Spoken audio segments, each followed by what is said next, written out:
नमस्कार, आप देख रहे हैं जौनपुर टुडे और मैं हूं शुभम अग्रहणी।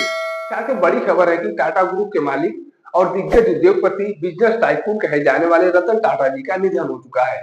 और रतन टाटा जी को लेकर ये कंफ्यूजन भी बना हुआ है कि रतन टाटा जी का अंतिम संस्कार किस विधि विधान से किया जाएगा, क्योंकि रतन टाटा जी हिंदू नहीं थे, वह पारसी समुदाय से आते थे और पारसी समुदाय में कुछ अलग ही विधि से अंतिम संस्कार किया जाता है, जो ईसाई, मुस्लिम और हिंदू धर्म से बिल्कुल भिन्न होता है।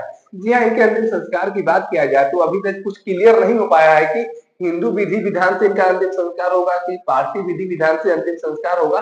लेकिन ज्यादातर लोग कह रहे हैं कि रतन टाटा जी का हिंदू विधि विधान से ही अंतिम संस्कार होगा, क्योंकि क्योंकि कोरोना काल में गवर्नमेंट की तरफ से पारसी विधि विधान से अंतिम संस्कार कराने पर रोक लगा दिया गया था। लेकिन रतन टाटा जी का अंतिम संस्कार किस विधि से होगा अभी तो कुछ क्लियर नहीं हो पाया है। अगर रतन टाटा जी का अंतिम संस्कार पारसी समुदाय के हिसाब से किया जाता है तो आपको बता दें कि पारसी समुदाय में मृत व्यक्ति का शव को जलाया नहीं जाता है और न ही दफनाया जाता है।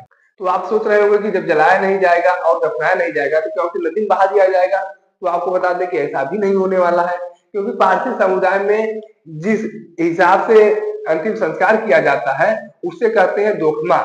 और दोखमा की बात किया जाए तो आपको बता दें कि दोखमा में होता यह है कि जिस व्यक्ति का मृत्यु होता है उस मृत व्यक्ति के शव को खुले आसमान के नीचे छोड़ दिया जाता है एक स्थान पर। इसका एक प्रॉपर स्थान बनाया जाता है जिसे टावर ऑफ साइलेंस कहा जाता है, और उसी टावर के अंदर खुले आसमान के नीचे उस मृत व्यक्ति के शव को छोड़ दिया जाता है।